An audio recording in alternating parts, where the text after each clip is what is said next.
चलिए बिस्मिल्लाहिर्रहमानिर्रहीम। अस्सलाम वालेकुम 9th क्लास। लास्ट टाइम बेटा हमने जो चैप्टर नंबर 5 है उसकी एक्सरसाइज नंबर हमने 5.3 है उसका हमने last time question number 2 detail में डिस्कस किया था। आई होप कि आपको अच्छे से समझ आ गई होगी। ठीक है, आज हम इसका क्वेश्चन नंबर 3 डिस्कस करेंगे और एक्सरसाइज हमारे पास 5.3 है, चैप्टर नंबर 5 है, लेक्चर नंबर आज का 17 है। 9th क्लास की मैथमेटिक्स अभी हम करने लगे हैं। ठीक है, सो उसमें हमने यहाँ पे जो पहली स्टेटमेंट है इसकी ज़रा ये देखते हैं। क्वेश्चन नंबर 3 की स्टेटमेंट ये है भाई, कह रहा है कि without actual long division determine whether x - 2 x - 3 are factors of p x is equal to x cube -12x² + 44x - 48। कह रहा है कि लंबी तकसीम किए बगैर ये दो आपको चीज़ें दी गई हैं, इनको फैक्टर्स कह लें, अज्जा कह लें। वो कह रहा है कि ये इस जो इक्वेशन दी हुई है इसके हिस्से हैं, इसके फैक्टर्स हैं। तो अभी हम प्रूव करेंगे आया ये वाकई इसके फैक्टर्स हैं, हिस्से हैं कि नहीं है। सबसे पहले उसने ये कहा है कि x - 2 एंड x - 3 शो करना है हमने कि ये फैक्टर्स हैं ऑफ किसके फैक्टर्स हैं भाई, px x cube -12x² + 44x - 48। ठीक है,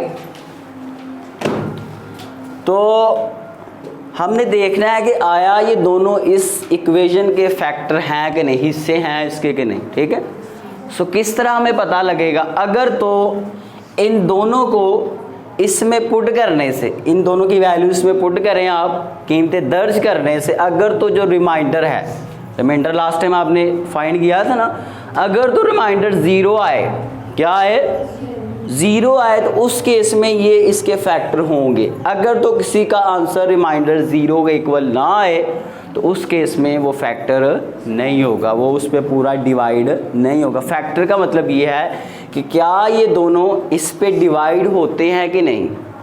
जो चीज़ डिवाइड होती है वो पूरा डिवाइड होती है, रिमाइंडर एंड पे 0 आता है। ठीक है, सो अभी हम देखते हैं, बड़े आराम से आपने इसको ध्यान से करना है। सोल्यूशन इसके 2 क्वेश्चंस हैं, दोनों आप करके आएंगे। ठीक है, अब तो सबसे पहले आप ये चीज़ लेंगे, इसमें देखें तो x - 2 इसको आप किसके इक्वल रख लेंगे, 0 के।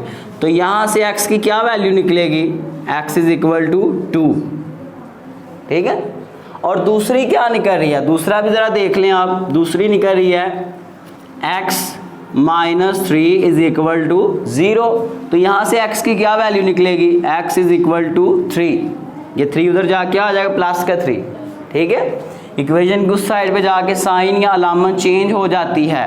तो ये हमारे पास 2 वैल्यूज़ आई हैं x की। अभी हम क्या करेंगे, ये दोनों x की वैल्यूज़ इस इक्वेशन में बारी बारी पुट करेंगे, दर्ज करेंगे। अगर तो रिमाइंडर 0 आ गया, अगर तो आंसर 0 आ गया, सो इन दैट केस आपकी वो जो फैक्टर है वो इस पे पूरा डिवाइड हो रहा है और उसका फैक्टर है, ये प्रूव हो जाएगा। अब देखते हैं भाई, सबसे पहले तो ये पुट करते हैं, put x is equal to 2, इसको इक्वेशन नंबर 1 का नाम दे लें, in equation number 1। So put करते हैं, p x की जगह पे क्या आ जाएगा, 2 आ जाएगा।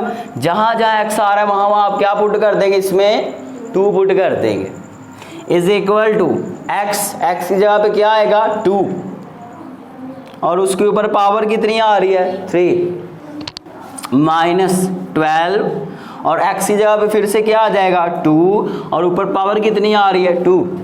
क्लियर, + 44, और आगे फिर x आ रहा है तो उसकी जगह पे फिर से 2 आ गया, और -48। यहाँ तक क्लियर है। अब ज़रा आप इसको सॉल्व करें तो 2 की पावर 3 कितना होता है, 8 होता है। 2 की पावर 3 से ये मतलब है 2 × 2 × 2, 3 दफ़ा 2 है तो वो 8 के इक्वल होता है। ठीक है, सो उसके बाद -12, ये 2 का स्क्वायर कितना होता है, 4 होता है। ठीक है, ब्रैकेट का मतलब मल्टीप्लाई हो रहा है। ठीक है, उसके बाद +44 को 2 से मल्टीप्लाई करें क्या आंसर आता है, 88 आएगा, 44 ज़रब 2, 44 ज़रब 2, सो आएगा 88। कितना आएगा 88 माइनस 48। अब कुछ और अगर सवाल हो रहा है वो भी कर लें। सो ये बन रहा है 8 माइनस 12 ज़रब 4 कितना होता है 48 प्लस 88 माइनस 48। सो 48 और 48 कितना हो गया, कितना हो गया भाई, ये देखिए प्लस वाली देखें, ये दोनों प्लस वाली हैं, तो 88 में प्लस 8 करें तो कितना बनता है 96। और माइनस माइनस वाली अब देख लें, ये भी माइनस किया, ये भी माइनस की, तो माइनस माइनस ये बनेगा माइनस 96। कितना बनेगा, अलामत वही रहेगी और ये दोनों टर्म्स आपस में ऐड हो जाएंगी। कौन सा 2 मरतबा, एक इसको और इसको हल करने से आया है और एक इन दोनों को माइनस वाली टर्म्स को हल करके आया है। समझ आइए तुम्हें, नहीं समझ आई कि हमने जो प्लस वाली रकमें थी उनको आपस में जमा किया तो ये बना, ये जो माइनस वाली हैं उनको भी आपस में जमा ही आप करेंगे लेकिन अलामत माइनस की आएगी साथ। ठीक है, ये तो छोटी क्लास में आपने सीखा होगा। अब ज़रा हम इसको सॉल्व करते हैं आगे। तो ये 96 और 96 आपस में क्या हो जाएंगे, कैंसिल। आंसर क्या बचेगा, 0 बचेगा। सो रिमाइंडर आपके पास क्या आ गया है बेटा, 0 आ गया है। रिमाइंडर जवाब एंड पे जो आपको मिल रहा है, बच जाने वाला रह जाने वाला, तो वो आंसर 0 है। इसका मतलब ये है कि ये जिसको हमने पुट किया था उससे 0 आ गया, तो वो इसका फैक्टर है, वो इसका फैक्टर है। तो लिख देते हैं सो x - 2 is the factor of given equation. ठीक है, अब ज़रा आगे चलते हैं तो इसको भी देखते हैं, ये 3 वाले को, कि क्या वाकई ये भी फैक्टर है कि नहीं। पहले हमने इसको चेक किया है, अब हम इसको चेक करेंगे। तो इसकी जो वैल्यू अब ये यहाँ पुट करेंगे तो इसकी क्या वैल्यू आई थी 3।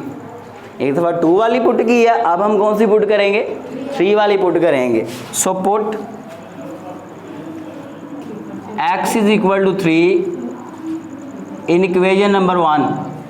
चलें जी, पुट करें x = 3, इसमें पुट करें p, x की जगह पे क्या आ जाएगा 3 आ जाएगा, इज इक्वल टू x की जगह पे क्या आ जाएगा 3 और उसके ऊपर कितनी पावर आ रही है 3 माइनस 12 और x की जगह पे क्या आ जाएगा 3 और उसके ऊपर पावर कितनी है 2 प्लस 44 और x की जगह पे क्या आ जाएगा 3 माइनस 48। चलें भी अब इसको सॉल्व करते हैं। सो 3 का क्यूब कितना होता है 27 होता है। कितना होता है 3 ज़रब 3 ज़रब 3, ये बराबर होता है 27 के। किसके बराबर होता है 27 के, 27 के, माइनस 12 और आगे ये ब्रैकेट इसका मतलब मल्टीप्लिकेशन है। सो 3 का स्क्वायर कितना होता है 9 होता है। 3 का मरबा कितना होता है भाई 9 होता है। ठीक है, सो 3 का स्क्वायर 9 हो गया, प्लस 44 को 3 से मल्टीप्लाई करें क्या आता है 132 माइनस 48। अब 27, 12 को 9 से ज़रब करो क्या आता है 108 प्लस 132 माइनस 48। ये सारे कैलकुलेटर के ऊपर लिख के देखो जरा आंसर क्या आता है 27 माइनस 108 प्लस 132 माइनस 48। कैलकुलेटर लेके आया करो अली हसन, आप भी करें। आपका कैलकुलेटर किधर है, ये प्लस है। कैलकुलेटर लेके आया करें बेटा, अब आप साइंस के स्टूडेंट हैं। क्या आ रहा है तो 3 आ रहा है। रिमाइंडर कितना आ गया है, तो रिमाइंडर यहाँ पे 0 के इक्वल नहीं है। अगर रिमाइंडर 0 के इक्वल नहीं होगा तो वो वाली जो टर्म है जो आपने ली है, जिसको आपने x = 3 का, और वो कहाँ से आया था x - 3 से, वो आपका फैक्टर नहीं है, वो आपका फैक्टर नहीं है। सो x - 3 is not a factor of given equation. Clear हो गया भाई। तो ये बेटा आज का एक क्वेश्चन था आपका, इसका जो सेकंड पार्ट है वो आप खुद करके आएंगे। ठीक है।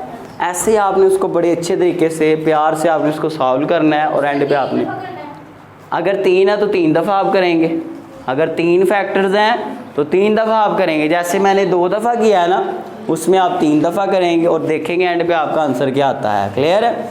सो अच्छे से इसको बेटा कीजिएगा, अपना ख्याल रखिएगा, खुश रहिएगा। और ये जो लेक्चर है ये अपने दोस्तों के साथ आप लाजमी शेयर करें, ताकि कुछ बच्चे ऐसे हैं जो आजकल लॉकडाउन की वजह से जिन तक तालीम नहीं पहुंच पा रही, ताकि वो भी इस लेक्चर को देख सकें और मैथमेटिक्स को समझ सकें। 9th क्लास की जो मैथमेटिक्स है, इससे पहले भी मैंने बहुत सारे लेक्चर्स अपलोड किए हैं, आप वो भी देख सकते हैं मेरे यूट्यूब चैनल के ऊपर जाके।